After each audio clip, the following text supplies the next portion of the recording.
Alors nous parlons aujourd'hui Na leo tuko nasemea du relèvement. juu ya kuinuka, Parce que notre sujet de base, vous le connaissez, c'est sababu mnayua andiko yetu ya shina.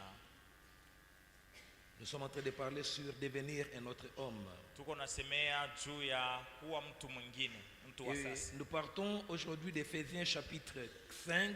Na leo tunaanzia pa Waefeso sura 5. Nous lisons du 14 au 17e. Tunasoma mstari wa 14 mpaka 17. Éphésiens 5, 14 à 17, nous nous tenons debout pour honorer la Tasimama parole de Dieu. tuheshimie neno ya Mungu. La Bible dit, Biblia inasema hivi. c'est pourquoi il est dit, Ndio kwa maana inasemewa hivi. réveille-toi, toi qui dors, We mwenye kulala ulamuke, relève-toi d'entre les morts, toka kati ya bafu et Christ t'éclairera. na Kristo atakuangazia. Faites donc bien attention à votre façon de vous conduire. Basi mfanye ange na mvile mko najiongoza, Ne vous comportez pas comme des fous, msijiongoze sabatu basho akili mais babazimu, comme des sages. lakini mjiongoze sabatu ba hekima. Rachetez le temps, Mkomboe wakati, car les jours sont mauvais. kwa sababu masiku iko mubaya. C'est pourquoi Ndio kwa maana ne soyez pas stupides, mshikwe bajinga, mais comprenez quelle est la volonté du Seigneur. lakini mwelewe mapenzi ya Bwana ni gani. Amen. Amen. Ne soyez pas stupides, Mshikwe bajinga mais babumbafu, comprenez la volonté de Dieu. lakini muyue mapenzi ya Mungu, mwelewe. Faites bien attention à votre façon de vous conduire. Mfanye ange muvile mko najiongoza, Conduisez-vous comme des sages, mujiongoze sa vile benye pas hekima, comme des fous. hapana sawa tubasho akili. Mais ce qui m'a intéressé beaucoup plus, Na ile nigusa zaidi, réveille-toi, toi qui dors. sawa nasema we mwenye kulala ulamuke, Relève-toi d'entre les morts. inuka na utoke kati ya bafu. Amen. Amen. Bien-aimés dans le Seigneur, Wapendwa ndani ya Bwana, nous sommes à jeûne. tuko nafunga, Nous prions pour notre transformation. tuko naombea kubadilika kwetu. Sous le thème que nous avions intitulé, tu deviendras un autre homme. Shina ile tuliita ya kusema utakuwa mtu mwingine. De 1 Samuel 10 à 10, 6. Samueli wa kwanza sura 10 mstari wa 6. Ce thème vient encore donner l'essence à notre grand thème annuel. Hii shina inakia kutupatia tena maana mzuri sana ya hii shina yetu ya mwaka, Qui est dans Ésaïe 52, verset 13e. ile tunakuta mu Isaya 52 mstari wa Que 13. nous avions intitulé Mon serviteur réussira. Usema mtumishi wangu ataweza. Bien-aimés dans le Seigneur, Pendwa ndani ya Bwana, vous devez comprendre une chose. mapasha mwelewe kitu kimoja. Réussir ou échouer Kuweza kufanikiwa wala kushindwa n'est pas une prédestination. haina kusenjo vile vilitayarishwaga tukumbele Non, yako. non, il n'y a pas une catégorie de personnes qui a été vouée à échouer Hakuna mtu ule Mungu alimumbaka juu ya ou kushindwa, à réussir. wala sio alimumbaka juu ya kuweza. Non, non, Hapana. bien-aimés dans le Seigneur. Hapana mpendwa. La réussite ou l'échec Kuweza wala kushindwa sont des résultats. ni matukio, Les résultats du travail. matukio ya kazi ile Si kunafanyika. tu échoues, Kama unashindwa donc tu as mal travaillé. usema kutumika Et ndio si tu mzuri, réussis, na kama unaweza donc tu as bien travaillé. usema utumika Il mzuri. n'y a pas de prédestination Au kwa hiyo usema ndio vile Mungu à alikupangia ce qui concerne les activités terrestres. mu makazi hapa pa dunia hii. Amen. Amina.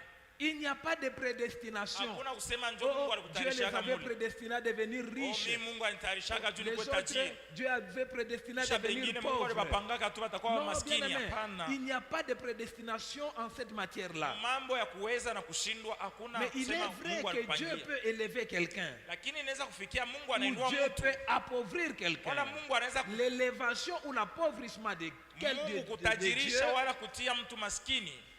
dépend aussi de certaines choses. Inafatana na mambo mengine ile inaweza kupitikana. Dieu n'est pas un Dieu de favoritisme. Mungu ana Mungu wa upendeleo. Non, non. Hapana.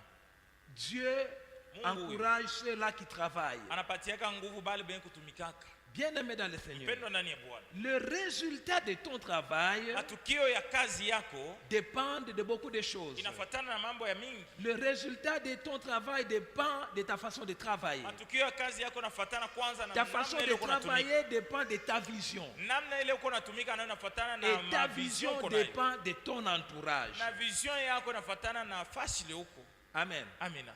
Très important. ile ni ya lazima ta sana. façon de travailler, ta Mtumikio wako, vision, ton maono entourage. yako na mazingira yako. Amen. Amina. Bien-aimé, Mpendwa. ce n'est pas en vain que l'apôtre dit, Aina kwa bule mtume anasema ne vous y trompez pas. usijilande. Les mauvaises compagnies corrompent les bonnes mœurs. Barafiki babaya banaribishaka tabia Tu mzuri. peux avoir une bonne vision, Unaweza kuwa na onyo mais si mzuri, tu es mal entouré, lakini kama uko na tu mazingira mbaya, risques d'échouer dans ta vision. unaweza kufikia kushindwa mwile maono yako.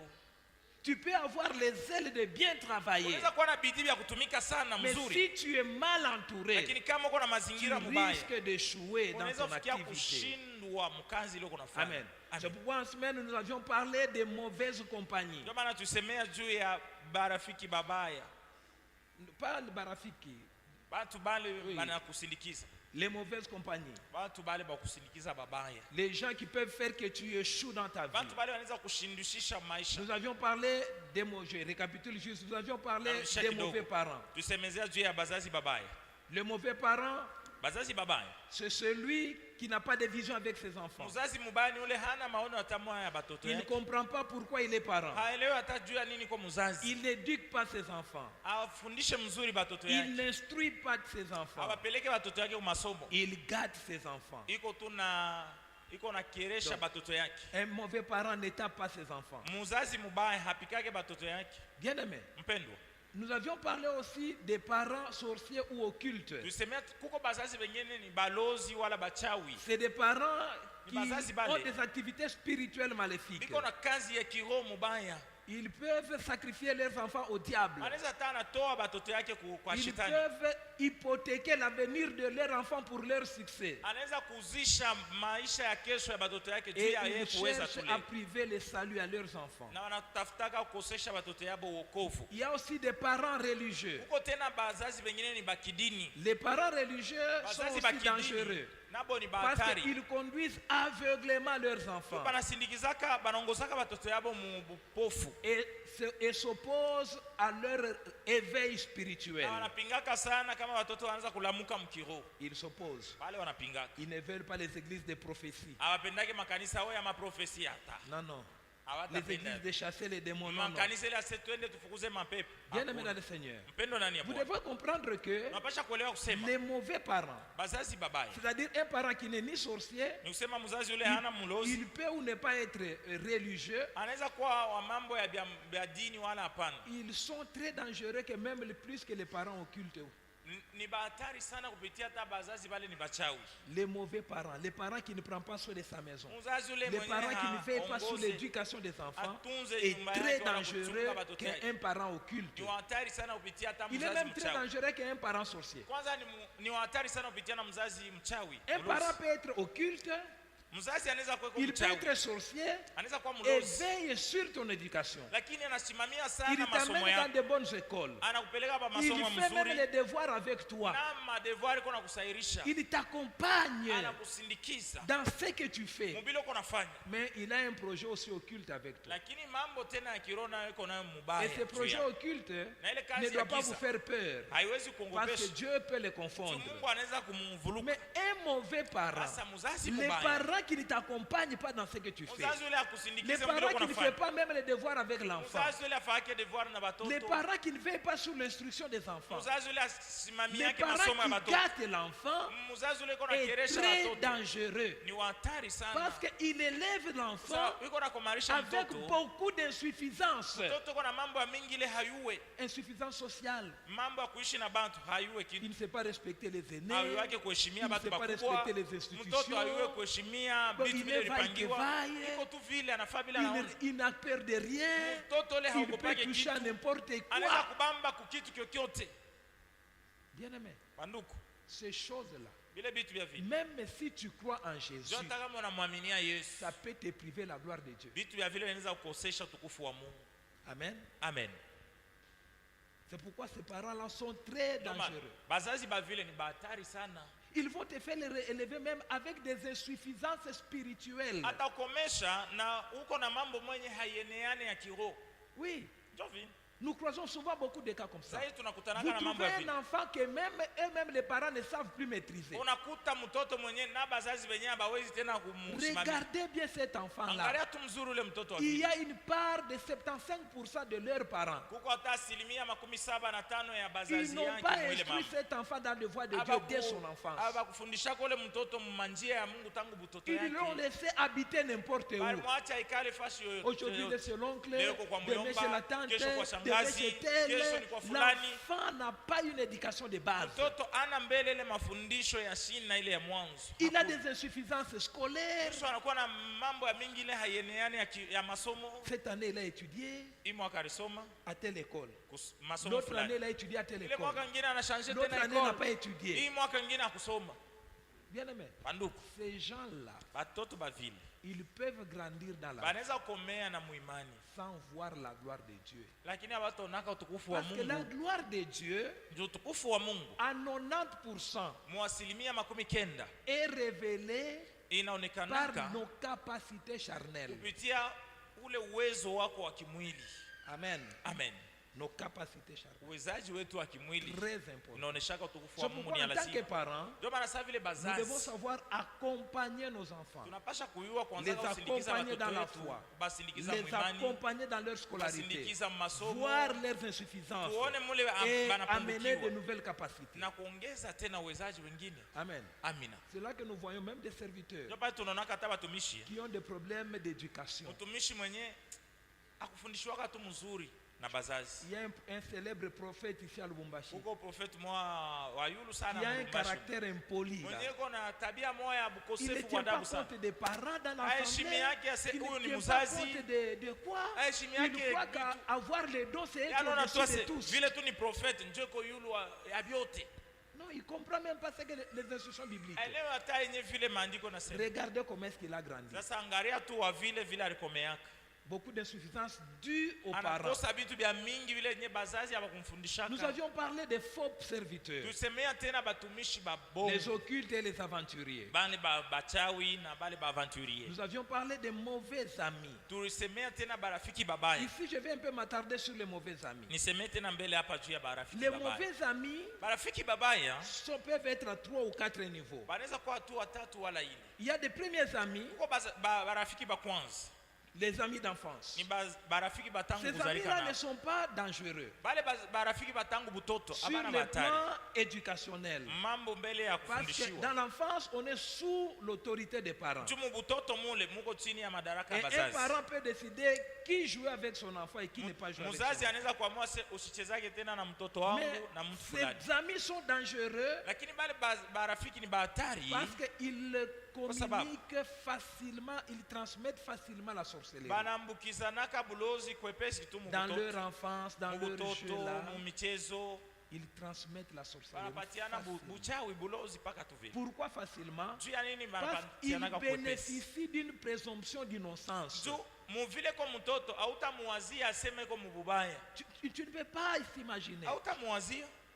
Ils bénéficient de la naïveté de certains parents non avertis. Iko nafaidikia muvile kale ka buvivu kazarau ka bazazi ba moya. Un parent qui voit dire c'est les Bazazi enfants anaona qui tu jouent. ananeglige seani Et mtoto. la plupart des gens qui sont sorciers Na ba aujourd'hui mingi benye leo ni ont balozi. reçu la sorcellerie dans l'enfance. Balipataka bonye bulozi ni Soit mubutoto. par leurs amis, Samwa soit kupitia par kwa barafiki. les aînés. Wala batu bakubwa tu bali wapatia mbutoto. Amen. Amina. Deuxième catégorie d'amis, Hatua ingine les ya amis de barafiki l'école primaire. ni barafiki ba kumasomo Les amis de ya l'école msingi. primaire aussi sont dangereux seulement à ce niveau-là.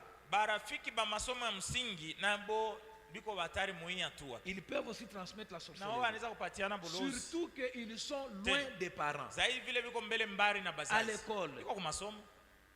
où on ne sait pas contrôler qui joue avec son enfant. Hakuna mtu anaweza kuangalia sio huyu iko nani anachezaga na mtoto yangu. Mais ces amis-là ne sont pas Lakini, influents pour la vie. Bale barafiki bavile wako wake naongoza sana Parce maisha ya que mtu. leur influence Ule uwezo wao dépend de unafuatana la tu sévérité des parents. na vile bazazi biko wakunyolosha mtoto wao. Le La troisième catégorie d'amis, Hatua ya tatu ya c'est barafiki les amis de l'école secondaire. ni barafiki bakuchuo ya Les juu. amis de l'école secondaire sont très dangereux. Barafiki bakumasomo ya sekondari ni batari sana. Amen. Amen. Très dangereux. Batari Parce sana. que c'est les amis qui viennent Ndio barafiki bale à wanakuyaka. l'âge de la découverte. Pa miaka ile unaanza sasa kujivumbula kile huko. L'enfant se découvre. Mtoto anaanza L'enfant kujivumbula. commence à maîtriser son Anaanza environnement. sasa kuangalia Il commence à mzuri. étudier ses parents et les connaître. Anaanza sasa kufunda bazazi yake na kubayua Ces mzuri. amis-là Barafiki sont très bavi. dangereux parce que Ni batari juu. c'est dans ces découvertes-là qu'ils Ni mule- peuvent gâcher l'avenir. Mtu yuko anajivumbula banaweza kumharibishia maisha La yake. plupart des enfants qui ont été détruits, Batoto bamingi bale c'est à baribaribisha. cet âge-là de l'école secondaire qu'ils ont Utaona été ni détruits. mwile wakati alikuwa anafunda ku secondary ndio banamharibishia. C'est l'âge de grossesse Ndio prématurée, inakuwa kubeba mimba mbele ya wakati sana. l'âge de beaucoup de choses, de Miaka boycott, ya bya mingi mingi tu bya de mingi. révoltes, Mtoto anatomboka tu dues à la puberté, juu ya dues à puberté, l'adolescence. juu ya kuanza kukomea kule. Alors, bien aimé dans le Seigneur, Sasa mpendo ndani ya Bwana. c'est un âge où un parent doit être très sévère. Mwile miaka mtoto yuko kumasomo ya secondaire ndio unapasha kuwa naye C'est un âge mbamba. où un parent doit beaucoup regarder sur son Ni enfant. miaka ile mzazi anapasha kuangalia sana juu ya mtoto wake. Veiller, Simamia le sana. suivre attentivement, Angalia sana mtoto yako. connaître ce qu'il veut, Jua kile anapenda. afin Juu d'en faire un homme utile dans la vie. umutayarishe akwe mtu wa lazima maisha. Amen. Amen. Un âge très dangereux. Miaka moya ya hatari sana hii.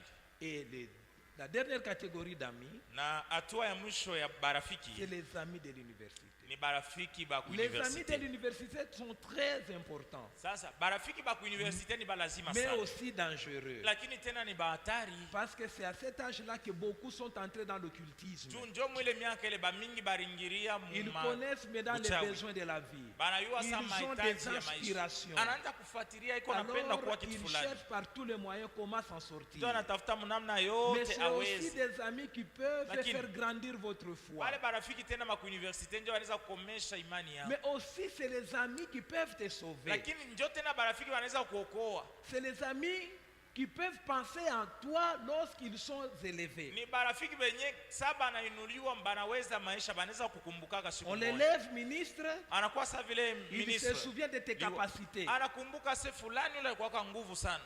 Qu'il soit mon conseiller. Akwe tu conseiller Il wangu. t'amène et tu es sauvé. Anakubeba na unasaidiwa. C'est les amis très Ni importants. barafiki C'est balazima pourquoi nous sana. vous encourageons à amener vos enfants à l'université. Ndio maana anamipatia De nguvu veiller peleke sur watoto leurs kwa compétences, de university. veiller sur leur qualité morale. Msimamie sana juu ya mafundisho La yako plupart ya. des gens souffrent dans Bamingi la vie wanateswaka parce maisha. qu'ils ne sont pas arrivés à cette catégorie Ni d'amis. juu hapa kufikia mwi hatua ya barafiki. Il n'a jamais fait l'université, Hayafanyaka chuo kikuu. donc pour lui, pas de poste Ye kwake privilégié. ile mapose ya yule hakuna. Alors c'est des petits postes. Misho yeni tumafashi Et tumatu les amis de chini. l'université, c'est les amis même de la vie. Barafiki benye ba ku university ndio benye barafiki ba maisha Parce que yote. c'est les amis qui font partir de votre entourage Ni professionnel. barafiki benye na mkazi mtatumika nabo pamoja. C'est les amis qui ont presque votre niveau. Ni barafiki benye D'études. wewe na wewe mu masomo muko sawa sawa. Amen. Amen. C'est les amis que vous allez considérer Ni barafiki wale par utaheshimia rapport à leur capacité, kufuatana na uwezo wao. capacité intellectuelle. Uwezo wao wa akili. Alors vous watu. devez faire attention, bien-aimés, Basi à mnapasha votre fanyange entourage, à votre compagnie. mazingira Les gens qui yenu. vous encouragent, Batu bale les biko gens na qui vous mizunguka. accompagnent, Bale biko na les mshikiza. gens qui sont autour de vous, Batu bale et biko pembeni veillez yenu. sur vos capacités. Kisha usimamie nako Vous savez, mawezo aujourd'hui, yako. il y a une ivresse là pentecôtiste Leo que hii je kuonesha déteste, kwa bulevi bumwa bwa kipentekotiste buonesha kuingia sana. où les gens croient que Wenye batu wanaanza par la kuanza prière, on Oh. peut devenir n'importe qui. kupitia tu maombi unaweza kuwa wote kile kitu unapenda unakuya kupitia maombi. Je prie pour Mimi réussir. naomba juu Je niwezi. prie Mimi naomba pour me marier. juu Je nioe prie niolewe. pour Mimi ceci. naomba juu ya Bien-aimé, c'est kitu une fulani. ivresse. Bule ni bulevi. C'est sûr, de la prière, tout peut venir. Ya kweli kupitia maombi mambo yote Mais inaweza avant kuya. de prier pour quoi que ce Lakini soit, mbele uombe vous kitu devez d'abord, chochote. je l'ai toujours dit, Nasemaga vous devez paka. comprendre comment s'obtient Mbele ya kuombea kitu. Socialement. Jua mbele mu maisha mbele hivi ya Comment batu kuishi. s'obtient ce que vous Banapataka désirez dans je la kile prière. kitu uko naomba maombi. comment ça s'obtient. Banakipataka mnamna kani. Si vous n'avez pas cette vision-là Sasa des choses, kama hauna ile namna ya kuona les vitu, aventuriers vont se jouer de vous. baaventurier batakuchezea, Ils vont t'amener de donner telle chose parce que tu veux devenir tel. batakusukuma ubebe utoe kitu fulani juu D'appliquer tel unapenda, huile parce que tu veux devenir tel. uitike kitu De fulani boire juu tel eau parce que tu veux devenir tel. ukunywe mai fulani Tout juu fikie simplement hatua hii. parce que tu as Ni oublié juu tu ulisahabu les capacités uwezo intellectuelles. wa masomo. Tu ne peux pas être PDG Hawezi kuwa PDG à moins de ta propre entreprise isipokuwa kama wewe una create yako yenyewe kampuni. sans arriver à ce niveau universitaire. Kama kufikia ku masomo ya chuo Et kikuu, même si tu hawezi crées ta kuwa- propre entreprise, hata kama inakuwa entreprise pour yako qu'elle mwenyewe, vive, juu ipate kuishi il faut iendelee, associer ces gens-là dans ton entreprise. ongeza bantu bale walifunda universite mu entreprise yao. Si tu associes seulement les gens de prière, Kama unaweka tu bantu ba maombi, vous allez vous appauvrir ensemble. mwe bote mtakuwa maskini Vous pamoja. allez voir les sorciers partout. Mutaona balozi fasi yote. Amen. Amen. C'est pourquoi il est très important maana ni ya de lazima connaître sana les gens qui vous accompagnent dans kujua la vie. bantu wenyewe kusindikiza kupeleka Quelles maisha. sont leurs capacités Iko na uwezo intellectuelles? gani wa masomo? Quelles sont leurs capacités morales? Iko na uwezo gani wa Leurs elimu? capacités mentales? Uwezo wambo wa kuyua. Très important pour votre transformation. Ni ya lazima sana juu Très badiliki. important pour votre réussite. Ni ya lazima sana juu ufikie Mais bien aimé kuweza. dans le Seigneur. Lakini mpendwa, Quelle que soit la catégorie des gens qui vous accompagnent, hata kama uko mwatua kani ya bantu wenyewe cela ne vous condamne pas à échouer dans la vie. haikusukume usema wewe mpaka tu ndio utashindwa maisha. Échouer ou réussir dans la vie Sasa kuweza na kushindwa maisha dépend de ta capacité à décider. inafatana na uwezo wako wa kuamua kubeba mipango. Ta capacité à décider dans le choix. Uwezo wako wa kuamua muile mbile una chakula. Amen. Capacité à décider de ton entourage. Uwezo wako wa kuamua beba decision juu ya mazingira yako. L'apôtre Paul dit dans Éphésiens où nous avions lu, Kule tusoma mu Efeso mtume anasema, réveille-toi, toi qui dors. wale mwenye kulala ulamuke. Relève-toi d'entre les morts Inuka toka kati ya bafu. et Christ t'éclairera. Jo Kristo Si atakuangazia. il n'y a pas de veille, Kama ulamuke. si il n'y a pas de relèvement personnel, Kama wewe mwenye tu il usimame. n'y a pas d'éclairage de la part de Christ. Yesu naye hata kuangazia. Bien-aimé dans le Seigneur, Mpendo ndani ya quels Bwana. que soient les parents qui t'ont accompagné, Hata kama ni bazazi gani si bakupeleka tu kwa as des maisha. parents morts, Kama uko na bazazi wameshakufa. pas morts comme Hapana enterrés, usema kufa morts baribazika. spirituellement. Kama uko na mzazi mwenye ni maiti ya kiroho. Bien-aimé, Manduku. cela ne doit pas te condamner à mourir. Haipashe ndio kubakirishe pale usema Si tu ukufe. es passé par un pasteur mort, Kama ulipitaka kwa pastor mwa wa tu kufa. as été accompagné par des amis morts, Ulisindikizwa na marafiki cela ne bakufa. te condamne pas à échouer. Haikusukumia senjo Tout ushindwe paka. dépend de ta capacité Mambo yote yanafuatana na de uwezo te wako réveiller wa kusimama et kulamuka. de ton éveil et de ton réveil. Kulamuka kwako De ton na relèvement. kusimama kwako. Amen. Amen. Tout dépend. Yote yanafuatana na kulamuka na kusimama. Réveille-toi. Asema lamuka. Et puis relève-toi. Kisha inuka, simama. Sans le 2, Bila ile mbili, il n'y a pas de transformation dans la vie. hautabadilika kama maisha. Bien-aimé, Mpendwa, tu ne seras pas une autre personne hautakuwa mtu si tu mwingine n'as pas ces deux qualités-là. kama una hii vitu viwili ndani yako. Si tu n'as pas ces deux capacités, Kama una uwezo mbili ndani yako. te réveiller. Kulamuka, Te réveiller te permet d'identifier ton kulamuka entourage, unakusaidia utambue mbele mazingira yako. de reconnaître ton état. Utambue mbele hali yako. Amen. Amen. Tu te réveilles. Unalamuka. Tu te rends compte de ton état. Tu te rends Unajua compte vile de ton entourage. unaona vile gisi mazingira Et iko. lorsque tu te rends compte de Na ton sa- entourage, unaona tu vile te rends mazingira compte iko. de ton Vile état, unaona hali yako.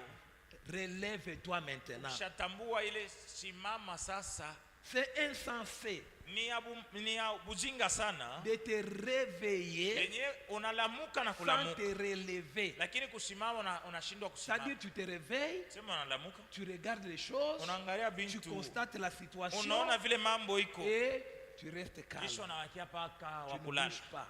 Hapana. Non, non, là tu es insensé. Pale uko tu kabisa Là tu una es akili. condamné à mourir. Pale unapasha ufu. Tu dois te réveiller Unapasha unalamuka. et puis te Kisha relever. unasimama. Se relever, Kusimama c'est changer maintenant de position. ni kubadilisha Quand tu t'étais position ya- réveillé, Sa tu étais unalamuka. dans une certaine position. Ulikuwa mu hali moya hivi. Tu es au lit par exemple. Kwa mfano uko kitanda, Tu te réveilles. unalamuka, tu ouvres les yeux, unafungula tu macho, regardes. unaangalia. Ah, Sawa? bien, je suis bien dans ma Okay. chambre. Niko sawa, niko ni mchumba yangu. Ok, Sawa. maintenant je dois sortir du lit. Sasa napasha nitoke pa Tu kitanda, te relèves.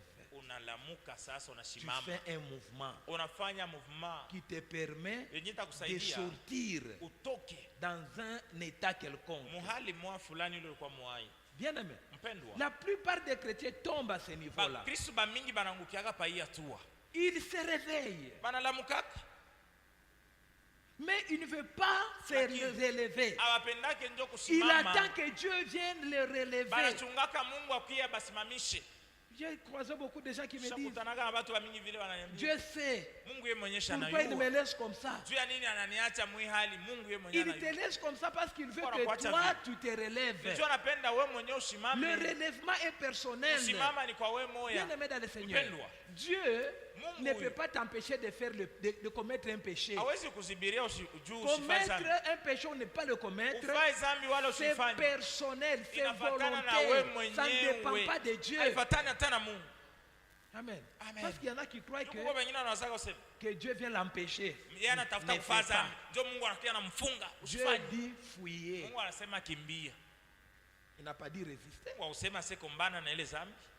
C'est dans la résistance où il y a la part de Mbona Dieu. sasa unaanza kukumbana ndio Mungu anakiasa kusaidia. La fuite, c'est ta part. Kukimbia ni wewe ndio C'est ta utasaidia. Wewe responsabilité. ndio C'est utakimbia. à toi de voir le danger Wewe ndio unaona et hatari. de prendre fuite. Unakimbia lwako. Amen. Amina. Bien aimé, Mpendwa, tu dois te relever. unapaswa kusimama, La prédestination kutayarishiwa à ce qui maisha concerne les activités terrestres maisha ya hapa pa dunia n'existe pas.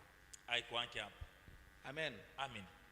Ne crois pas à cela, bien aimé dans le Seigneur. Usiaminia usema Mungu alikupangaka tu maisha mwa fulani pa L'unique dunia. prédestination divine, Kitu kimoja tu kile Mungu alitarishaka mtu pa c'est dunia de parvenir à l'image de Christ. ni mtu afikie kuwa mfano wa Kristo. Amen. Amen. Que tu parviennes à la stature de Christ. Ufikie kabisa muhali ya Kristo. C'est à cela que Dieu nous a prédestinés. Kule ndio Mungu alitutayarishia. Amen. Amen. C'est à cela que Dieu nous attend. Mungu kwa anatuchungia pa ile Les hatua. autres choses de la vie Hivi ici vitu vingine vya maisha dépendent de ta façon de faire, vinafatana na vile uko nafanya dépendent de tes vitu. décisions. Vinafatana na mipango yako. Même aussi pour arriver à l'image et à la stature Hata de juu Christ. tu ufikie venye pa hatua Ça ya dépend Kristo. aussi Inafatana tena de toi-même, na we mwenyewe. de ce que tu vois, Inafatana bila uko naona. de ce que tu fais Inafatana bila uko et de ce nafanya que tu veux. na bila unapenda. Amen. Amen. Pour, bien aimé, arriver Pendwa. à se réveiller, à se Tu relever, ufikie kulamuka na usimame. il faut avoir les qualités de Christ. Unapaswa uwe na bintu vya Kristo Alors ndani nous allons yako. parler de 5 qualités de Na Christ. tutasemea vitu 5 vya Kristo vizuri. 5 qualités de Christ. Vitu vizuri 5 Peut-être on vya ne pourra pas Kristo. terminer tout aujourd'hui, Sama hatuwezi kumaliza mais vyote prochainement leo. on le terminera. Tutaendelea na Bien aimé kumaliza. dans le Seigneur, Mpenda ndani ya Bwana. la première qualité de Christ, Kizuri kia kwanza kia Kristo c'est l'humilité. ni kujishusha, Bien aimé, kunyenyekea. tu veux vivre la transformation. Kama unapenda kubadilika ndugu yangu, Apprends d'abord à être humble. ujifunze mbele kuwa mtu wa kujishusha, Sois humble comme Jésus. kuwa mnyenyekevu saa Yesu. La Bible dit Biblia inasema dans Philippiens chapitre 2, mu Filipi sura 2 5 à 11. mstari wa 5 Je mpaka lis en français 11. seulement pour gagner le temps. Tunasoma kwa Kifaransa tu. La Bible dit que votre attitude soit identique de celle de Jésus-Christ. Lui qui, des conditions divines, n'a pas regardé son égalité avec Dieu comme un butin à préserver, mais il s'est dépouillé lui-même en prenant condition de serviteur, en devenant semblable aux êtres humains. Reconnu comme un simple homme, il s'est humilié lui-même en faisant preuve d'obéissance jusqu'à la mort, même à la mort sur la croix. C'est aussi pourquoi Dieu l'a élevé à la plus haute place et lui a donné le nom qui est au-dessus de tout nom, afin qu'au nom de Jésus-Christ, chacun plie les genoux dans le ciel, sur la terre et sous la terre, et que toute langue reconnaisse que Jésus-Christ est le Seigneur, à la gloire du Père. Amen. Amen.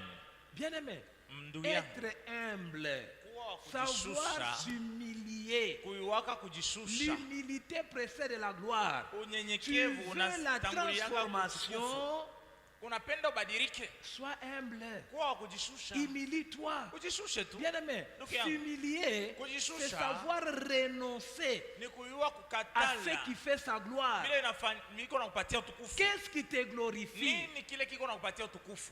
Renonce à ce qui te glorifie, Katala vile iko na kupatia utukufu. afin que Christ Tu Kristo soit reconnu ayurikane comme seul Dieu dans ta vie. sa Mungu peke yake ndani ya maisha yako. Amen. Amen. Christ était égal à Dieu. Kristo alikuwa sawa na Mungu.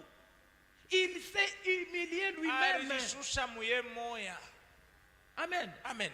Pourquoi il s'est humilié? Sio nini alijishusha? Afin qu'un seul Dieu soit reconnu. Baiwe paka Mungu moya tu. Amen. Batu bote wamwitikie. Lui, il était égal à Dieu. Yeye alikuwa sawa na Mungu. On dirait qu'il y avait deux dieux. Tuseme alikuwa kulikuwa ba Mungu C'est bawili. aussi un autre enseignement. Ile ni mafundisho Il ngine. y a un seul Dieu. Mungu ni C'est moja. pourquoi Christ s'est humilié. Christ Afin qu'un alijishusha. seul soit reconnu comme Dieu. Baiwe paka Mungu C'est lui moya. qui est le Père de gloire. Ule ni baba wa utukufu. Bien-aimé dans le Seigneur, Mpendo ndani ya vous devez Bwana. apprendre à vous humilier. Napaswa kujifunza Vous devez kujishusha. apprendre à renoncer à Unapaswa certaines gloires de votre kujifunza vie. kukatala utukufu mwevi ya maisha yako. Qu'est-ce qui fait ta gloire? Kitu kani iko na kupatia utukufu? Humilie-toi Jishushe. afin que Christ Juu Kristo soit reconnu comme ayulikane seul Dieu de ta sawa vile vie. Mungu peke yake wa maisha yako. Amen. Amen. Humilie-toi. Ujishushe tu, nyenyekea. L'humilité Kunyenyekea ne résulte pas akutokake de la domination. mkutawala Non, non. Hapana. Ou de la force. wala munguvu. Non, non. Je m'humilie devant elle Oh, mimi parce qu'il najishusha est mbele ya fort que fulani, tu ni wa moi. nguvu sana Je m'humilie kunipitia. devant elle Najishusha mbele ya parce qu'il fulani, domine sur tu nous. uko Non, unanitawala. non, non, non, bien aimé dans le Hapana. Seigneur. L'humilité est personnelle. Unyenyekevu ni wa Christ, mtu ye la moyo. Bible dit, Biblia il inasema, s'est humilié lui-même. Kristo ye mwenyewe Ce n'est pas alijishusha, Dieu qui alinyenyekea. a imposé à Christ de Haina s'humilier. Mungu ndio aliambiaka Kristo asema paka ujishushe. Non, non, Hapana. ils étaient égaux. Alikuwa sawa. Personne n'était supérieur à Hakuna l'autre. alikuwa yule ya mwenzake. Il s'est humilié. Lakini alijishusha tu. Amen. Amen. Il a renoncé à sa gloire de Dieu Alikataa ule utukufu wake ule wa afin Mungu. que cette gloire-là Ule utukufu revienne à un seul. urudilie mtu moya tu. Amen. Amen. Bien-aimé, Mpendwa, si tu es chrétien kama uko Mkristo et que tu n'as pas de choses na hauna que tu as vitu renoncé, vile ulikatalaka des maisha, choses que tu aimes, vitu vile unapendaka les choses sur sana, lesquelles tu comptes, Vitu vile les unatumainiaka. choses qui te vitu valorisent. vile unakuheshimishaka, Si tu n'arrives pas à renoncer à ces kama ufikie choses-là, kukatala vile afin vitu, que Jésus-Christ tu Yesu Kristo soit reconnu comme le Dieu de ta vie, bamwitikie sa vile Mungu wa maisha yako, l'unique de ta vie, moya tu ule wa maisha yako. tu n'es pas chrétien. Kama ufikie kukatala vile vitu, nusema hauna Mkristo. Amen. Amen. Tu n'es pas chrétien. Hauna Mkristo. C'est pourquoi réveille-toi. Ndio maana lamuka, Regarde-toi. ujiangalie mbele.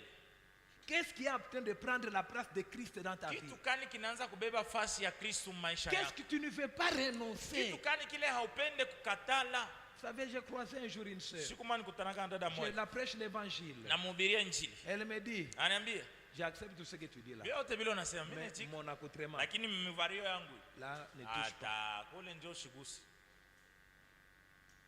Donc, elle a des dieux. Useme kwa na miungu hii Elle a mbili. accepté Christ, Alimwitika Kristo.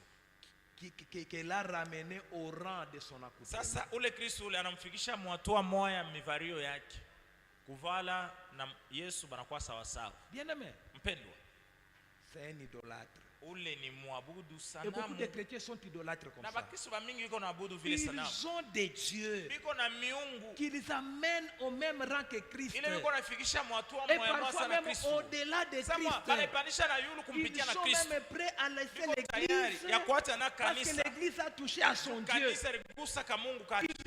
Ils sont prêts à tayari. quitter certains, même les mariages, Wengine na kutoka na mundoa parce na qu'on a touché à son tu Dieu. baligusa ka Mungu kati.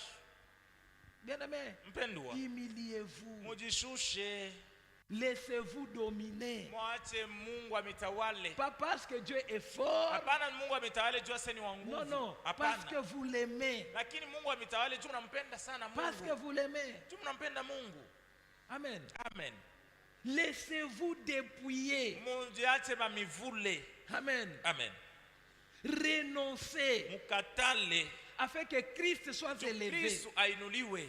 Ah, j'aime ce que l'apôtre Paul est en train de dire dans Napenda Philippiens ile chapitre 2. mtume Paulo anasema mu Wafilipi sura 2 Le verset 3e mstari wa 3 jusqu'au 10e. Je lis en mpaka français. 10. Tunasoma kwa Kifaransa. 3 à 11. Mstari wa 3 mpaka 11. Écoutez ce que cet homme dit. Anasema hivi. Il dit, en effet, les vrais circoncis, c'est nous qui rendons notre culte à Dieu par l'Esprit de Dieu, qui plaçons notre fierté en Jésus-Christ et qui ne mettons pas notre confiance dans notre condition. Pourtant, moi-même, je pourrais mettre ma confiance dans ma condition. Si quelqu'un croit pouvoir se confier dans sa condition, je le peux plus encore. J'ai été circoncis le 8e jour. Je suis issu du peuple d'Israël, de la tribu de Benjamin, hébreu, né d'hébreu. À ce qui concerne la loi, j'étais pharisien. Du point de vue zèle, j'étais persécuteur de l'Église. Par rapport à la justice de la loi, j'étais irréprochable. Mais ces qualités qui étaient pour moi des gains, je les ai regardées comme une perte à cause de Christ. Et je considère même tout comme une perte à cause du bien suprême qui est la connaissance de Jésus-Christ mon Seigneur. À cause de lui, je me suis laissé dépouiller de tout et je considère tout cela comme des ordures afin de gagner Christ et d'être trouvé en lui, non avec ma justice, celle qui vient de la loi, mais avec celle qui s'obtient par la foi en Christ, la justice qui vient de Dieu et qui est fondée sur la foi. Ainsi, je connaîtrai Christ, la puissance de la résurrection et la communion à ses souffrances en devenant conforme à lui dans sa mort pour parvenir d'une manière ou d'une autre à la résurrection des morts. Amen. Amen. Il s'est dépouillé. Arijivula. Bien aimé. Banduku.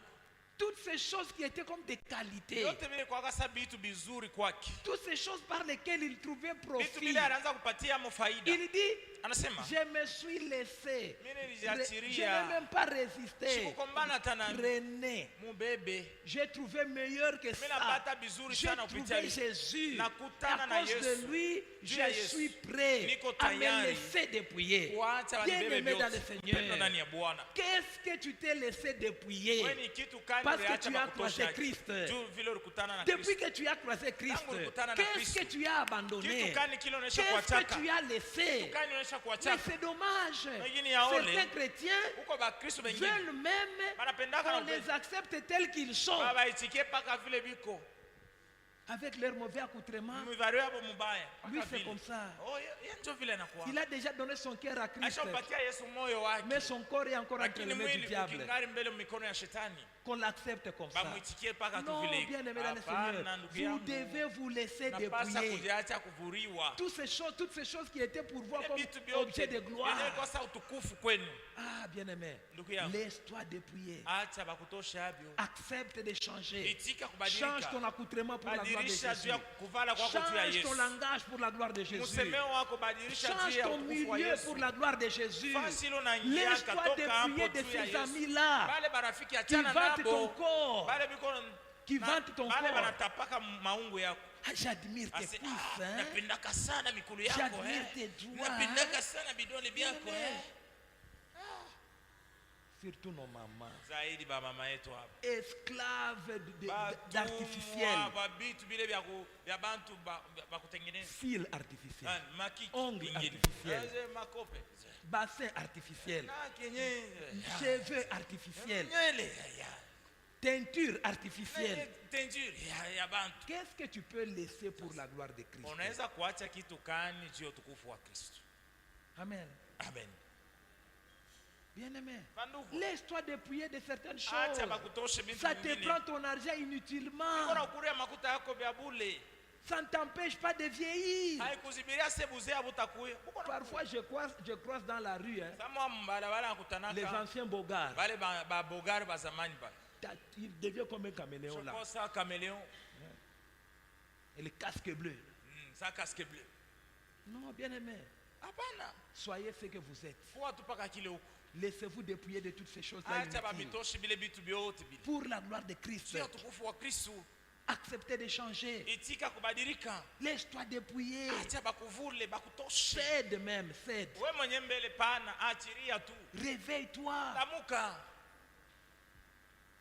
Débarrasse-toi de toutes ces choses-là Achana na qui bile bitu veulent te byote. glorifier. Yenyewe inapendaka Écoutez. kutukuza ukusifu. S'il y a une Sikia. chose par laquelle les hommes te vantent, Kama kuko kintu kile kenye bantu banakutapiaka ati. apprends à faire disparaître cette chose-là. Ujifunze kupoteza kile kitu maisha yako. Vous savez, il y a un principe mondain aujourd'hui Unajua leo kuko kanuni moya ya dunia qui veut que yenye les napenda femmes mettent leur corps en valeur. banamuke banze kuacha maungo yabo mkuiheshimisha hasa kuionesha Et pababa. cette valeur, c'est quoi? Na ile yenyewe biko nasema yenyewe heshima nini?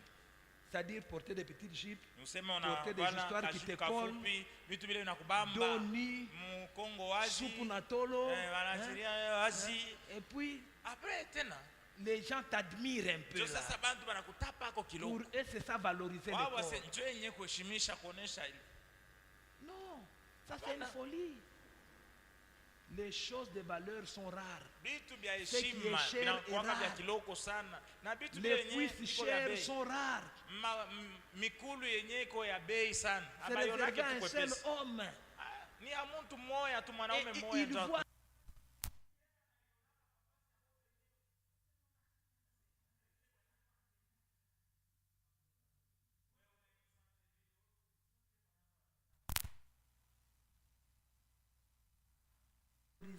briser, Heshimisha c'est rendre rare. ni kusema kitu kinakuwa tu akionekane tu sana sana.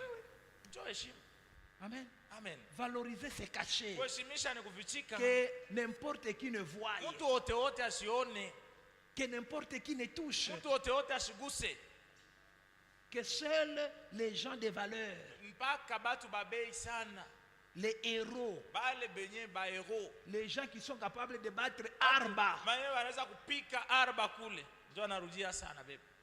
Pas n'importe qui là. Hapana mtu wote wote tu. Il a trouvé l'argent dans les maïbou et il vient. Alipata il touche. makuta mkuivre na nakuya nakubamba. Non, quand même. Hapana. Non, non. Hapana. Humiliez-vous. Mujishushe. Et Christ soit élevé. Na Kristo paka tu enjoy Cette inuliwe. humilité est appelée autrement la circoncision. Kule kujishusha kule kunyenyekea kunaitiwa tena kutairiwa. La circoncision. Kutairiwa. C'est-à-dire enlever Donc les c'est- prépuces Banatosha ngozi ya buchafu afin que tout soit pur.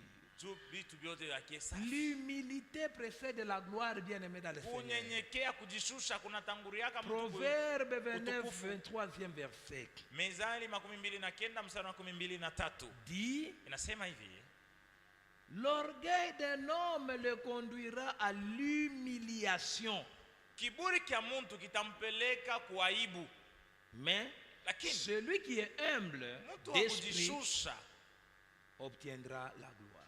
atapata utukufu. Amen. Amen. L'humiliation. Kujishusha, Apprenez à vous humilier même vis-à-vis de vous-même. mujifunzake kujishusha hata kumbele yenu mwe benyewe.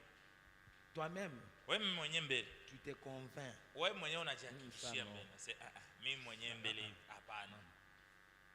Amen. Amen.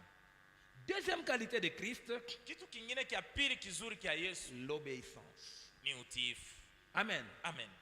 On nous dit, Anatuambia il s'est humilié lui-même alijishusha ye en mwenyewe faisant preuve d'obéissance mkuonesha alama ya kutii jusqu'à la mort, mpaka na palufu, même la mort à la croix. mpaka na kifo kenye kya Bien kumsalaba. aimé, l'obéissance c'est le résultat de l'humilité. Utiifu inatokaka mkujishusha. Amen. Amen. Il s'est humilié. Alijishusha, Il a obéi. alitii, Obéi jusqu'à accepter la mort. alitii mpaka na kuitika kifo.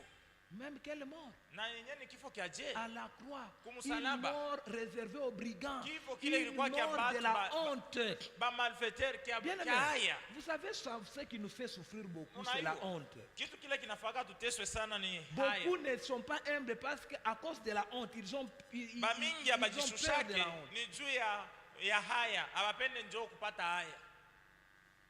Il veut se maintenir. Anapenda ajichunge. Il n'a plus l'argent. Ana tena makuta. Mais il veut toujours la vie. Kisha la apenda pa kile luxueuse. maisha bamoni. Humilie-toi. Ujishushe. Accepte ta condition. Itika vile huko. Tes parents n'ont pas l'argent. Sasa si kwa bana makuta. Pourquoi tes selfies juste Sasa, dans des bâtiments yako, d'autrui là? ma selfie paka manyumba ya bantu, mabatima ni ya nini?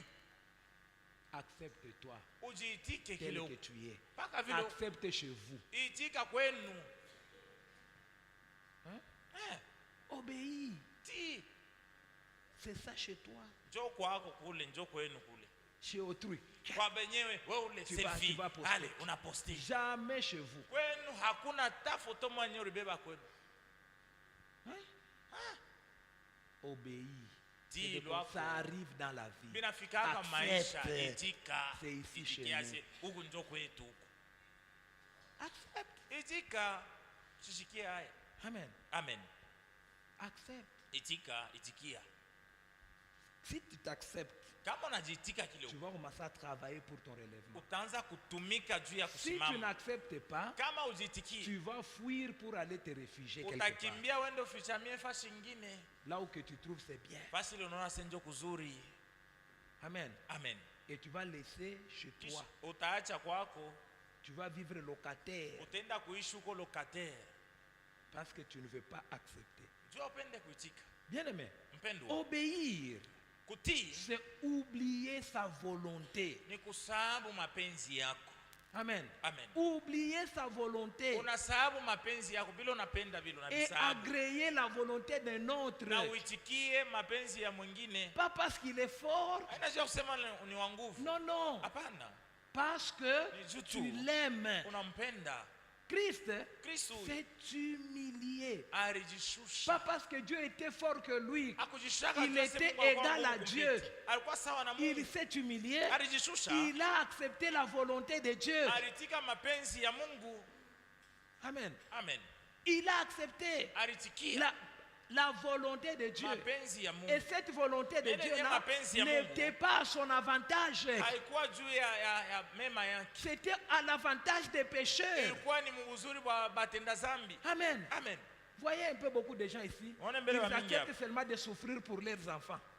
Ils acceptent de souffrir pour leurs enfants. Bamingi hapa wanichikaka kutesea juu ya batoto yao. Pas pour les autres. Hapana Pas wengine. pour les méchants. Hawezi kutesea Ah, juu ya cet batoto enfant-là. yao. Ah, ule mtoto. Yeye na Là-bas. mimi. Parce qu'il n'est pas ton enfant. Juu tu ana mtoto yako ndio maana unafanya vile. Parce que tu ne l'aimes pas. Juu tu ampendaki. Parce que tu veux faire ta volonté. Juu unapenda ufanye mapenzi yako bila Obéis unapenda. à la volonté de Dieu. Tii mapenzi ya Mungu. Oublie bien aimer tes blessures. Sababu mbele bilonda byako.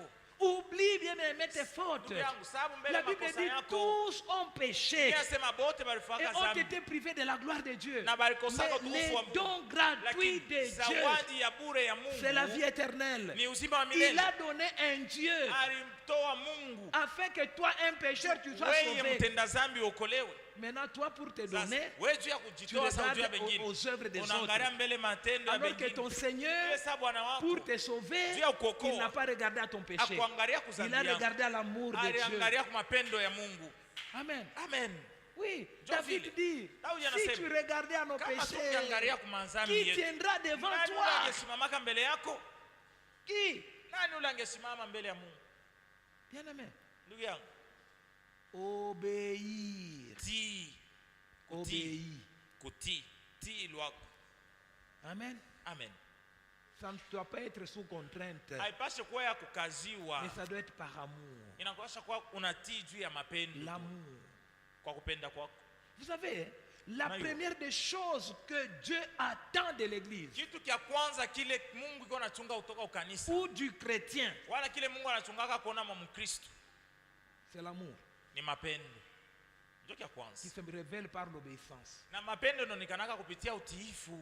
Louange sans obéissance, Kama unasifu Mungu bila kutimu, ce n'est qu'un concert. ni paka tu concert Tu es live. affolé par l'art des instrumentistes. Unaisha kupanda lwako juti Vous ya savez, mainstrument. la plupart des gens croient que Watu wa mingi wanaanza la kusema puissance de Dieu se révèle dans des concerts. utukufu wa Mungu unaonekanaka mu maconcert. Beaucoup de concerts ne révèlent pas la gloire de Dieu. Maconcert ya mingi yaoneshaka Beaucoup utukufu wa de gens Mungu. qui parlent en langue dans les concerts Watu wa mingi wanasemaka muluga mu sont maconcert. affolés par l'art des instrumentistes. Banakwaka tu La inababeba tu musique ni c'est un art, la mainstrument. musique c'est un don, la musique affole. Muziki hii ni kazi ya Banapika kutumika. guitare hivi, On joue là la maumbo guitare. yanakuingia baridi, Ah, unasema là tu lugha. sens la chair de poule et puis tu parles en langue. Tu sens cette combinaison Unasikia bassiste, vile wanachanga drummer, muziki, pam, soliste. pam, pam, pam. Tu y es affolé. Inakubeba. Tu vois les jets de lumière Unaona là-bas. vile wanapiga pika mwangaza. Tu es évanoui Ah, alijazwa. unajitupa lwako. C'est tu es rempli de l'esprit. Non, non. Hakuna C'est la folie des musiciens. ni wazimu tu ya pika biomo. Oui, Njo vile bien aimé. banduku. Vous ne savez pas ça. Amume wake ile. Il faut faire attention avec ces gens ici. Fanya ange na aba watu bapika muziki hapo.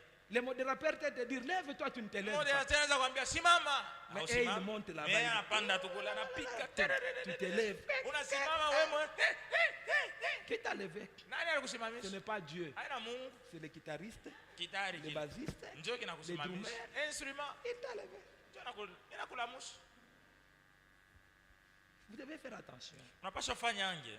Ce que Dieu attend de nous Kile Mungu anachunga kuona dans kwetu. notre louange, Mtukufu wetu l'obéissance d'abord. ni kwanza mkusifu Mungu tu, mutii Offrande mbele. sans obéissance, Unatoa sadaka bila kutii ce n'est Mungu. que gâchis. Huko tunapoteza bule makuta yako. Oui, Njoo vile. gâchis. Unapoteza Tu bule. perds ton argent. Unapoteza makuta yako. Prière sans obéissance, Huko naomba Mungu bila tu ne fais kutii. que monologuer. Huko tunasemakanya we mwe. Il faut l'obéissance. Unapasha utii Mungu. Obéissance. Oublier ta volonté. Unasahau Oublier mbele tes mapenzi yako. désirs Unasahau et mbele faire mania ce que yako. Dieu veut. Na unafaa vile Mungu anapenda. L'obéissance ne résulte pas d'une imposition. Hakutokage mkukuwekea mikono wala Non, non. kukukazanisha. Non, Hapana. non. L'obéissance vient de la connaissance. Utiifu unatokaga Et la mkuyua. connaissance vient de Na l'amour. kuyua kunatokaga kumapendo. Amen. Amen. Bien aimé. Banduku. La Bible même dit dans Daniel, Biblia yenyewe ceux nasema mu du Daniel. peuple qui connaîtront leur Dieu, Mubantu bale benye batayuwaka Mungu wao. ils agiront avec Batanza fermeté. Batanza kutenda benye On kusimama prend sana. Daniel, on te jette dans Banabeba Danieli banamutupa dans le trou musimba. des lions. Dit, jetez-moi. Asema munitupe lwangu. Pourquoi? Jua Il nini? connaissait son Dieu. Aliyua Mungu Et wake. il était prêt à tout. Na alikuwa tayari Obéir afanya jusqu'à la mort. Kutii paka par lufu. Les Meshach, Abednego Ba Meshaki, Shadraki, on dit, Abednego. si vous ne vous prosternez pas devant Asema la kama statue, mwabudu hii misimu, on va vous jeter au feu. tutamitupa moto. On attise d'abord le feu pour les Wanawakisha terroriser. mbele moto juu ya Il dit, kubogopesha. amenez-nous. Ase twende mutupeleke.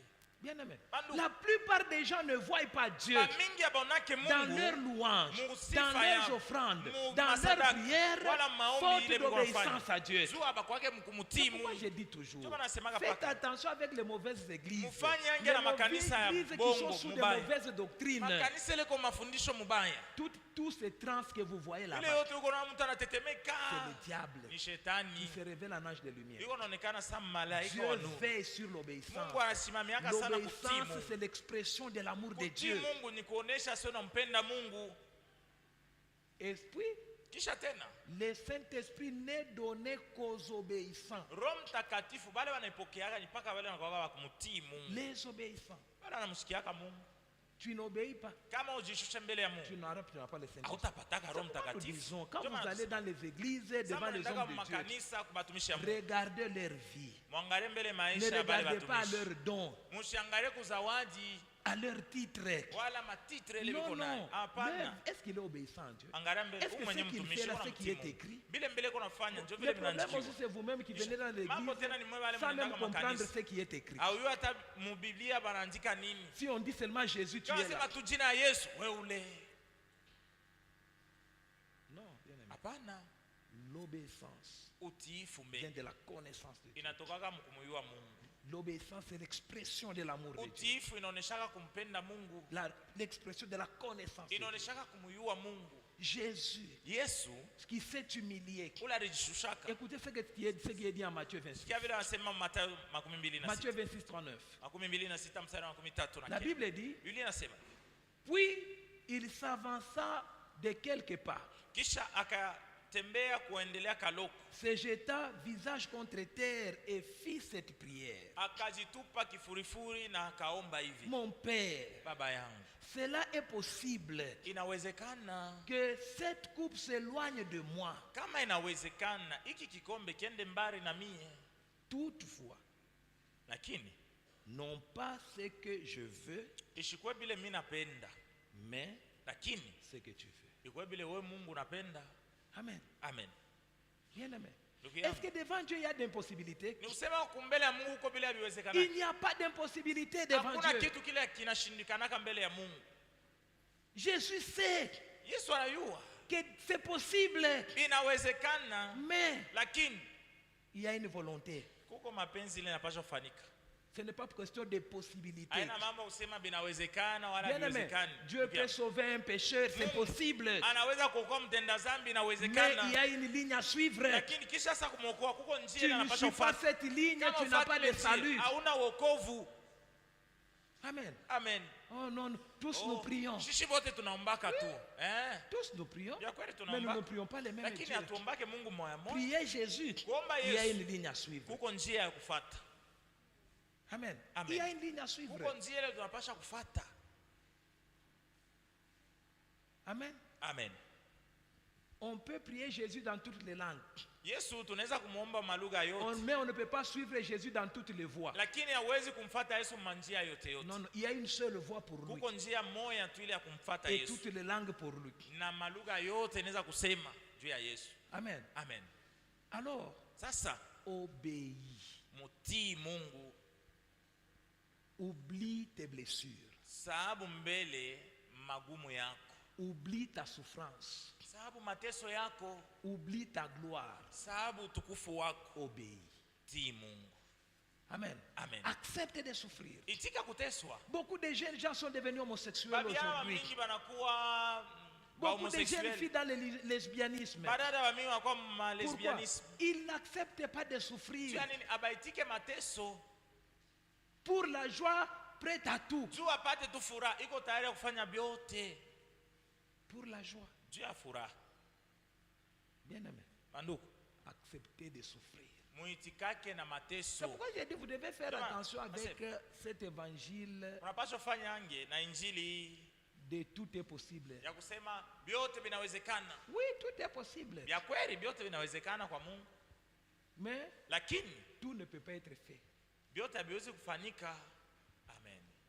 Amen. Amen. Jésus lui-même, plein de puissance, toute Yesu la plénitude de Dieu était en lui. Ule uwezo wote wa Mungu ulikuwa ndani Il yake. arrive à un endroit là, Anafikia hapa parce que fasi. les gens étaient Tu incrédules. vile batu hawakuwa na Il imani, n'a hawakuwa pas na fait de bidii. miracles. Hakufanya muujiza hata Il est mmoja. parti. Anaenda lwake. Vous ne pouvez pas avoir tout selon que vous pensez ou vous désirez. Hawezi kupata vitu vyote mvile uko na biwaza Il y wala a vile un unapenda. prix à payer devant Dieu. Kuko kile unapasha Et ce kulipa prix mbele à ya payer, Mungu. c'est accepter d'abord Na l'humilité. ile unapasha kulipa mbele ya Mungu ni kuitika mbele, kujishusha. Et puis obéir. Kisha utii. Laisse tes volontés là. Acha mbele ile mania yako ile, mapenzi yako. Fais la volonté de Dieu. Fanya mapenzi ya Mungu. Fais. Fanya mapenzi ya Vous Mungu. savez, il y a des gens, Na yako bantu il est wengine dans le mal iko mububaya. parce que l'église a découvert, Vile kanisa livumbula bule bubaya, il refuse anakatala de vivre les sanctions de l'église. kuishi vile kanisa inaweza kumpunir, Il refuse anakatala de subir cette honte. kusikiele haya kubantu. Il s'entête dans le mal. Ala anabeba kiburi mbele mububaya bwake, Tu vas anaendelea. vers la chute. Unaendelea ni mkuanguka. Tu vas vers la chute. Uko nenda njo naanguka. Accepte bien. Itika. Accepte les remarques. Itika kama Accepte les wanakuonyesha, reproches. banakuonyesha. Humilie-toi. Ujishushe. Cherche la volonté de Dieu. Tafuta mapenzi ya Mungu. Et Mungu anapenda nini? applique-le. Na Applique-la. uanze kufanya vile Mungu Applique. anapenda. Ne te laisse pas influencer par le mal. Usibebewe na bubaya. Ne te laisse pas. Bubaya bushikuongoze. Si tu connais ton Dieu, kama tunayua Mungu wako, tu ne te laisseras influencer par rien. hautachaka kitu hata kimwa kikuongoza. J'aime ce que l'apôtre Paul dit aux Romains. Napenda vile mtume Paulo anasema kwa Warumi, Dans Romains 8, Warumi sura 8 35 à 39. mstari wa 13 mpaka 13 Je lis seulement en français. tunasoma kwa Kifaransa. La Bible dit, Biblia inasema, qui nous séparera de l'amour de Christ? Serait-ce la détresse, l'angoisse, la persécution, la faim, le dénuement, le danger ou l'épée? De fait, il est écrit, c'est à cause de toi qu'on nous met à mort à longueur de journée, qu'on nous considère comme des brebis destinées à la boucherie. Au contraire, dans tout cela, nous sommes plus que vainqueurs grâce à celui qui nous a aimés. En effet, j'ai l'assurance que ni la mort, ni la vie, ni les anges, ni les dominations, ni les présents, ni l'avenir, ni les puissances, ni les hauteurs, ni les profondeurs, ni aucune autre créature ne pourra nous séparer de l'amour de Dieu manifesté en Jésus-Christ notre Seigneur. Bien-aimé dans le Seigneur, mpendwa ndani ya Bwana, qu'est-ce qui t'effraie Kitu jusqu'au gani point kiko de vouloir te nakukopesha? sortir de la volonté de Dieu? kifikia na kuanza kutosha mapenzi ya Mungu. Si tu connais ton Dieu, Kama unayua tu tu Mungu auras wako, cette assurance utakuwa na ule uhakika que ni la mort, Kusema, iwe ni kifo, la famine, iwe ni njala, les présents, iwe mambo ya ni leo, l'avenir, wala mambo ile ni itakuya, les hauteurs, wala mambo ni ya les yulu, dominations, wala ni matawala, aucune autre créature wala hata kitu kingine ne kiumbe peut, bien-aimé, te hakuna séparer de kile l'amour kinaweza de Dieu. kuachanisha na mapendo ya Mungu. Dieu ne t'abandonnera Mungu jamais. huyu hata kuachaka. C'est à toi de prendre la Wewe njoo décision. kubeba mpango, C'est à toi de wewe njoo décider, kuamua. de te réveiller, Unalamuka, de te relever. unasimama. Dieu est avec toi. Mungu yuko Il pamoja na n'attend wewe. que ton mouvement. Uko unachunga paka wewe tu C'est à utende. toi de te dépouiller. Wewe njoo wa kujitosha. Troisième mimi. qualité de Christ. Kitu kia tatu kizuri kia Kristo. Christ Kristo huyu est un travailleur. ni mfanyakazi. Amen. Amen. Travailleur. Kutumika. Beaucoup de chrétiens veulent la vie de la facilité. Bakristo ba mingi wanapendaka maisha iwe tu mwepesi. Hein? Ceux qui sont devenus homosexuels, Hapa wenyewe wanakuwa leo ba ils homosexuel. veulent la facilité. Wanapenda njoo kupata mbweupe tu. Gagner sans l'argent, sans Apate tu effort. bila kuteswa. Amen. Amen. Bien-aimé, Mpendwa. détestez la vie facile. Mwanzake kuchukia maisha tu mwepesi. Soyez des travailleurs. Kwa batu ba kutumika Matthieu nguvu. chapitre 9, Mathayo sura 9 4 à 5. mstari wa 4 mpaka 5. La Bible dit, Biblia inasema, il faut que je fasse tant qu'il est jour inapasha nitumike hivi ikingali muyua. les œuvres de celui qui m'a envoyé. Nifae kazi ya ule mwenyari ni tu. La nuit vient Usiku buko où nakuya. personne ne peut travailler. Ule hakuna mtu anaweza kutumika. Pendant que je suis dans le monde, Sasa nikingali je mudunia. suis la lumière du monde. Niko nuru ya Bien-aimé ulimwengu. dans le Seigneur. Mpendo ndani ya Bwana. Qu'est-ce qui faisait de lui la lumière du monde? Kitu gani kinamfanya akwe nuru ya Son ulimwengu? travail, Kazi ile alikuwa anatumika. son désir de faire la volonté Ile de Dieu. mapenzi ya kufanya ile nia ya kufanya mapenzi ya Mungu. Bien-aimé dans le Mpendo Seigneur, ndani ya Bwana. travaille. Tumika. C'est ton travail qui te fera paraître. Kazi yako ndio itakuonesha kubantu. Ce travail que tu fais dans la volonté de Ile kazi Dieu kwa nafanya te mapenzi ya fera Mungu paraître. itakuonekanisha Ton kubantu. travail que tu fais dans Kazi l'honnêteté ile kwa nafanya te fera mkunyoloka paraître. itakuonekanisha. Ne te laisse pas corrompre. Usibebe rushwa, Ne te laisse pas usiharibishiwe, détruire par les usijiharibishe. désirs du monde, Na par mania, les mania. envies de posséder, Wala matamaa la ya vie kupata. facile. Maisha mwepesi. Bien-aimé, il n'y a pas de facilité. Hakuwake Même maisha pour les mwepesi. homosexuels là, Hata wenye ba homosexuel. ils payent un prix. Biko naripa, biko nateswea. Amen. Amen. Ah, j'ai béni l'élection du président Trump. Nashukuru sana Mungu juu ya vile Donald Trump Il alipita. dit, Anasema tous ces gens-là qui se sont changés, qui sont bale été bote hommes, qui sont wenye devenus femmes. balikuwa banaume balijishanje banakuwa banamuke. En réalité, bien aimé, cette histoire-là n'est pas facile. Ile mambo tu ile haina mwepesi eh. Chaque corps produit ses hormones pour sa vie. Kila mwili unatoshaka mahormoni yake juu iishi. Maintenant, si vile toi tu inapasha étais kuwa. homme, Sasa kama wewe ulikuwa tes mwanaume, hormones que tu produis sont masculins ile mahormoni uko natosha ni ya bwanaume. pour te maintenir dans la masculinité. Juu bakie mu bwanaume. Si tu étais femme, Kama ulikuwa tes mwanamke, hormones sont féminines féminin pour Mahormone yako te maintenir dans la iko na féminité. kuya bwanamke juu bakie Maintenant, mwanamke. lorsqu'on te transforme, Sawa na kubadilisha ton jinsia. corps a été programmé naturellement par Dieu Mwili wako Mungu pour aliupangaka. produire les hormones masculines. Tutoshe mahormone ya bwanaume. Maintenant, tu deviens femme. Sasa hapo unajigeuza unakuwa Tu mwanamke. dois vivre à vie par des Utaishi injections d'hormones milele. Biko na féminines. kutwanga kile mahormone hasa ya bwanamke Et mmaisha. le gouvernement Biden, Sasa na gouvernement Biden celui que Trump vient de remplacer, huyu anaanza kutoka kwa Etats-Unis. subventionnait ces injections-là. Ilianzaka kuripia kipande kya makuta muile ma injection. Et voilà, Trump est venu. Trump anakuya. Il a dit ces choses-là. Tchou, Ile mambo ile tunakata ile makuta. vous allez vivre de vous-même là-bas. Mwe benye mwanze C'est votre kujuzia volonté, ce n'est madawa. pas la volonté de Shikwenje l'État. mnapenda kugeuka. Ils vont souffrir. Batateswa. Ils vont souffrir. Batateswa ya amu. Bien aimé. Ndugu Il y yangu. a un prix à payer dans tout ce que vous voyez. Kila kitu Ne Mungu anaona regardez pas, kupokea ne vous laissez malipo. pas influencer par ce que vous voyez à la télé. Hivi mnaonaka kutele bisi mi-influencer. Il y a un prix à payer. Huko bile wanaripaka. Amen. Amen. Ils ont subventionné ces opérations-là. Banaanza kubasaidia makuta ya kubaopere vile. C'était devenu trop simple plus que Ikaanza même kwa- l'opération de l'appendicite. Kwepesi sana unajigeuza tu kwa mwanaume na kwa mwanamke kumshindia hata Alors que operation. c'est des appendicite. opérations très coûteuses. Sasa ni maoperation inalombaka makuta mingi Mais sana. l'État subventionné. Lakini l'État inaanza L'État kulipele makuta. conduit par les occultes. Yenye kuongozewa na bachawi.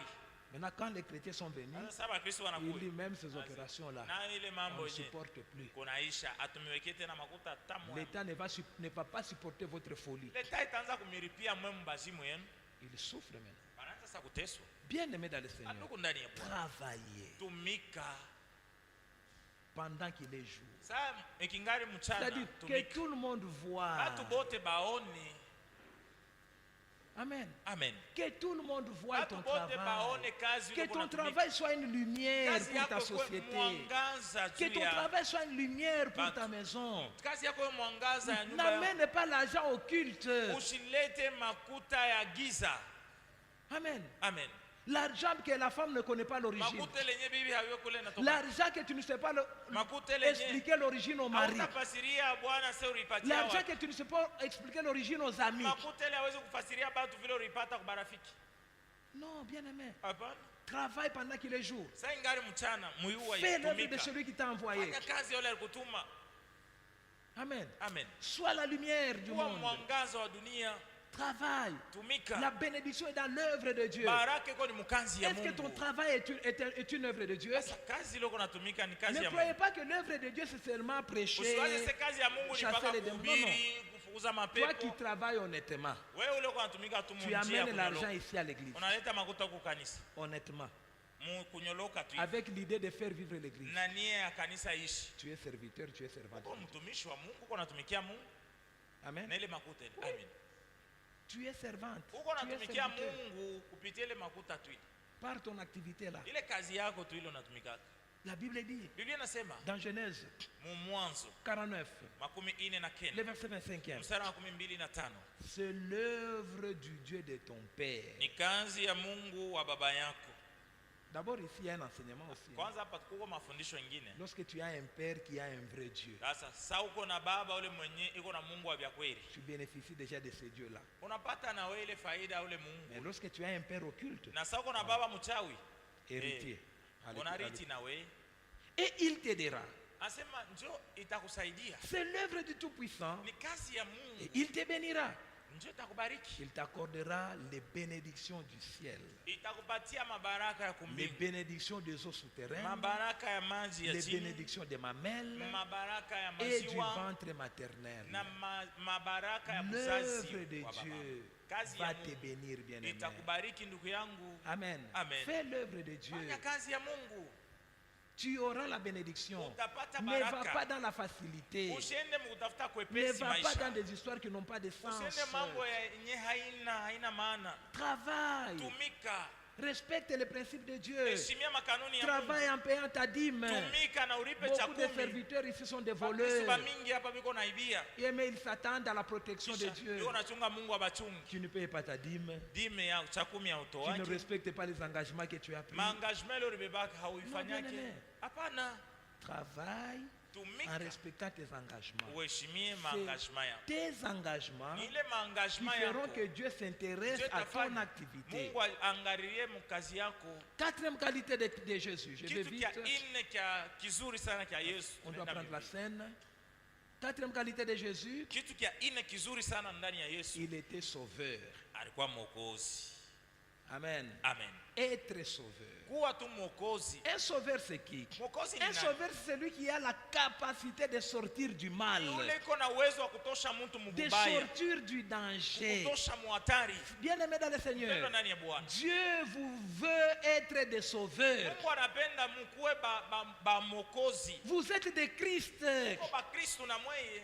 Il vous attend à l'image de Christ. Iko na michunga pa hatua ya Il Kristo. veut voir vos capacités à sortir les gens dans le mal, kuona uwezo wenu wa vos kutosha bantu capacités à mubaya. sortir les gens dans les péchés, Uwezo wa kusaidia bantu des capacités à amener les gens à Dieu. Uwezo wa kuleta bantu kwa Tu ne peux Mungu. pas être ami d'un rebelle Hawezi kuwa rafiki wa muasi et être chrétien. kisha kuwa tena Mkristo. Non, Hapana. là tu es un faux chrétien. Bado kwa Mkristo wa bongo. Un vrai chrétien, c'est un sauveur. Mkristo wa bia kweli Il sait anaokoaka amener le bengine. rebelle à la réflexion. Anafanyaka mtu wa Bien muasi C'est en cela que Jean-Baptiste est considéré grand que Moïse. Sio kile kitu ndio pale banasema Yohana Mbatizaji ni wa yule kumpitia na Musa. Amen. Amen. Il est plus grand que tous ceux qui sont nés Ni de wa yule femmes. kupitia wote bale Parce balizaliwa na qu'il a baramu. pu amener le cœur des rebelles au Père. Alirudisha mioyo ya baasi. Le cœur des fils au Père. Mioyo ya Il batoto amène le ikarudia cœur des bazazi. pères au fils. Na mioyo ya bazazi ikarudia batoto. Bien aimé dans le Seigneur. Pendo na Jean-Baptiste n'avait jamais fait de Yohana miracle. Mbatizaji hakufanyaka muujiza. Moïse a coupé la mer en deux. Musa Moïse a fait tomber aligawanya la bahari. manne. Alishusha Moïse mana. a fait couler l'eau du rocher. Mai ilitoka pa mwamba hivi. Mais il n'a pas pu Lakini hakuwezaka. faire rentrer le peuple en Kuingiza Canaan. bantu kukanani. Hakuwezaka. Il n'a pas pu. Hakuwezaka. Bien aimé, Lugia. Dieu vous veut des sauveurs. Mungu anapenda mkwe Sois bantu le sauveur de ton kusaidiana. ami rebelle. Okoa rafiki Sois le yako ule sauveur de muasi. ton mari rebelle. Okoa bwana wako Sois ule le mwenye sauveur de kuasi. ta femme rebelle. Okoa bibi Sois yako le ule mwenye sauveur kuasi. des rebelles. Okoa. De ces gens-là Wale batu que la wenye. société n'arrive plus à maîtriser. Jamii haiwezi tena kubaongoza. Oublie-toi. Ujisahabu. Bien aimé, Lugia. Moïse était un prince. Musa alikuwa ni mtawala. Mais Jean-Baptiste, Lakini Yohana c'était un Mbatizaji homme de désert. alikuwa mtu mwenye kuishi Il mjangwa. s'habillait de la Alikuwa na- peau. alikuwa Il anavaa na mangeait ngozi des ya miel et nyama. des sauterelles. Alikuwa na kura ya mapanjo. C'est pourquoi faites attention avec les pasteurs qui aiment les luxes, Ndio maana mfanyange sana bapasteur wenye upenda sana qui aiment luxe. beaucoup de respect là. Wanapenda sana heshima. Non, non, ce n'est Hapana. pas ça qui fait de toi un homme de Dieu. Haina juu ya Ce heshima qui sana fait ndio de anafanya toi kuwa un homme mtumishi de wa Dieu, Mungu. Kitu inafanya c'est kuwa mtumishi wa servir Mungu les tout ni petits là. kusaidia bale batini. Ramener les faibles à la Kubeba bale grandeur. batini bapande bakwe yulu. Amen. Amen. C'est ce qui fait de toi un homme de Ndio Dieu. inakufanya kuwa C'est mtumishi ce wa qui fait de Mungu. toi un servant. Ndio Une servante. kunafanya kuwa kijakazi wa Mungu. Amen. Amen. Ta capacité de sauver. Ule uwezo wako wa Quelqu'un kusaidia. qui est dans le mal, Mtu mwenye kwa tu mbaya l'appelles, unamwita, tu lui dis. unamwambia. Non, non, ce que tu fais n'est pas bon. Ndugu yangu, hivi kunafanya ina mzuri. Tu ne peux pas être un ami Hawezi kuwa des rafiki méchants. wa batu babaya.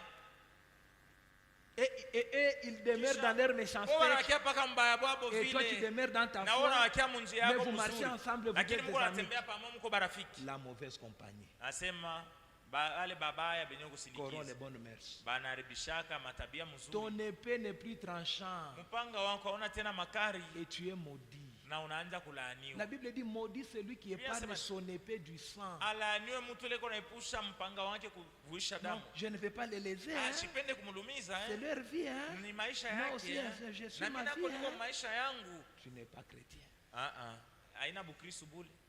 Un chrétien Mkristo sait léser anaiwaka et kukwazana. puis il sait penser Kisha anakulumiza kisha tena anakutunza avec le sang de Jésus. na damu ya Yesu. Pas avec sa sagesse. Hapana na akili yake. Amen. Amen. Bien aimé, Mpendwa. soyez des sauveurs. Mkwe ba mokozi. Sauvez votre entourage. Okoa entourage yako. Sauvez votre pasteur. Okoa pasteur wako. Sauvez vos frères et Okoa sœurs. banduku yako badada yako. Cinquième point, Kitu kia tano.